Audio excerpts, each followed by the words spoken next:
All right, guys, out here at the campus of North Carolina Wesleyan for this first look at the Battling Bishops in our Bishops Corner segment. Second-year head coach of the football program, Jeff Filkovski, joining us today. Coach, we were talking a little bit before we went on camera here. You guys are in the midst of a summer workout program on their own. Yeah. Certainly, as I explained to you, the difference between us and Division I is, Division I, the Dukes, the North Carolinas, they get to keep their guys through the summertime and have them work out on campus. The difference is at Division III, I want my guys to go home and, be with family, and not only that, work a little bit, make some money so they can pay for their education here. And certainly we trust that they're out there doing their off-season program that we gave them before they left.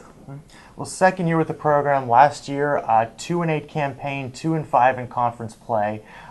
Building on that this season, what are you looking for? What are you looking to maybe implement with these guys that you weren't able to last year? Being a first-year head coach, obviously that's very difficult. Yeah, and certainly year two is normally better than year one. Certainly getting to know the players, the skill sets, the integrity, the character, the different things that come along with football. Are important, and now I get a gauge of being with them, and last year was kind of a whirlwind, trying to figure out who was a player, who was not a player, and trying to win football games at the same time, and progressively throughout the year, offensively, I believe we got a lot better. We figured out who our tools were and where our skills were, who to tailor the game to, and we're excited on that side of the football. Certainly on defense, we got a lot of work to do, but we got a lot of young guys, as you mentioned, that have played a lot of football for us as freshmen and sophomores, and they're only going to get better as the years progress. And that's the one thing, as we mentioned, year one to year two, you can only get better in college athletics a year at a time. I mean, you can only get older. It takes a year until you can be right. 19, 20, 21, and we need to grow up a little bit.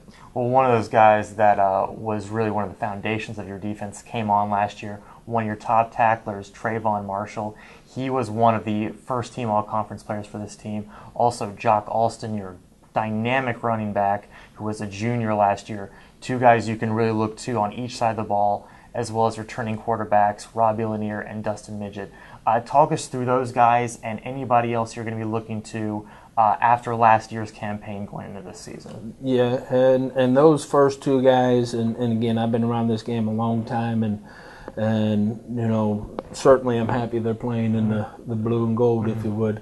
But they're as good as I've been around at this level. Trayvon Marshall, came in here as a freshman and played well above the call of duty, if you would, as a freshman. And we're going to look to him to grow quickly as far as leadership roles, as far as, style of defense and temperament and aggressiveness to the football, things that he brings to the table naturally, hopefully through his leadership, our coaching, and his know-how. Maybe we all 11 become like that, and that is the cry to get there.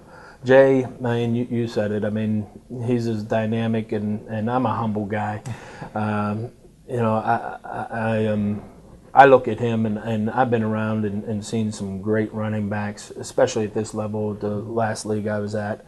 I'd put him up against anybody. I've got to think he's the best running back in the country. Wow. That is high praise. Yeah, and like I said, I've been around this game a long time, and he's special.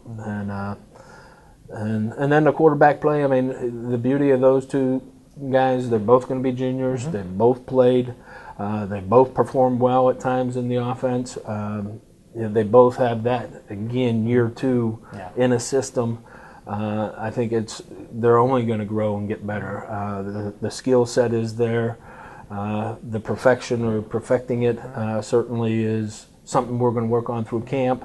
But it is a great relaxing comfort knowing you have two juniors that have played and played well. Well, just breaking it down, obviously the quarterback position, one of the top positions people are looking out for, even the ones that maybe don't know the team so well, that's one they're going to key on. Tell us a little bit more about Lanier and Midget and what kind of each one brings to the table? They're kind of the same as far as skill set. They got big-time arms. They're bigger kids. They're athletic for their size. They can handle escaping the rush and getting out of the pocket and getting you some rushing yards. You know, they ain't going to be somebody we do the Oregon stuff with, of ride and read and do, but we do a little bit enough to be dangerous.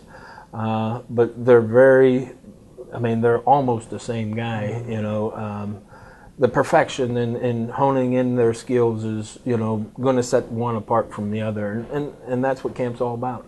I mean, it's a great situation to have two guys that are very good competing against each other. Of course, we're going to make each other better. Yeah, and that can lead to everything in camp. Everybody competing against each other, and it's great.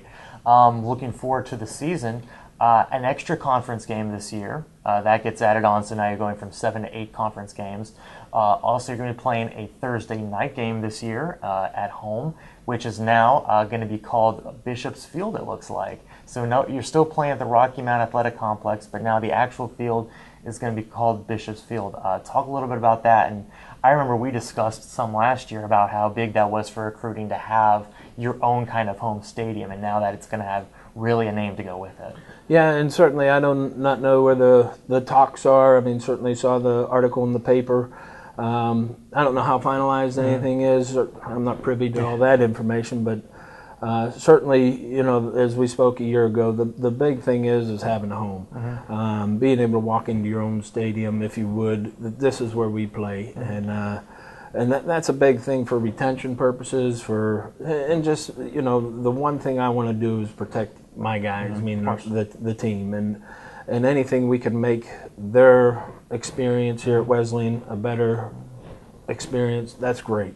And certainly appreciative of the city, all they're doing to make this thing happen. I mean, they did a great job at the grounds last year and painting the field, and I mean, there was a great atmosphere down there, and I am very pleased with, you know, that side as far as the city and what they do for Wesleyan football. You drew some great crowds last year. Hopefully you can draw some more again. You got a couple Saturday night games, and of course, like we said, that Thursday night game should be a lot of fun for you guys, especially at the D3 level. That doesn't happen a whole lot. Yeah, and it was a scheduling kind of conflict, and you know, I got to thank CNU and you know, to change their schedule up a little bit. I mean, I know that was something kind of a favor, if you would, to play on a Thursday night, and but it'll be a fun atmosphere, and I think it'll be a good, you know, hopefully get all the fans out there and come watch a Thursday night football game, a good product here in town. You said year one was the whirlwind of seeing who can play, you know, who has character. What's the overarching goal for year two?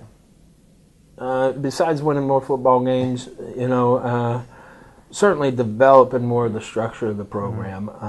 You know, again, it's tough to try to, you know, lay down the law here and try to get to know this guy and know what makes him tick. You know, the structure of the program and who Wesleyan football is going to be about. We're going to be about running, hitting, tackling, playing a physical brand of football, and this ain't powder puff. I mean, this ain't flag football, and you know, I like to get after it, and that's who we're going to be. And discipline is big. I mean, discipline to stay on sides whenever it's 4th and 1. Discipline to make sure that you're playing to the whistle and not having a late hit either side of the football. That is the biggest key right now. That's the key element to our football team. If we have discipline within our ranks, we're going to win a lot of football games. Well, Coach, here's to you winning a lot of football games this year, and here's to us talking to you about it as the season progresses in our Bishop's Corner segments, and we hope to have you on a lot more on our phone conversations like we did last year. Appreciate it. All right, thanks. And now, let's throw it back to the studio.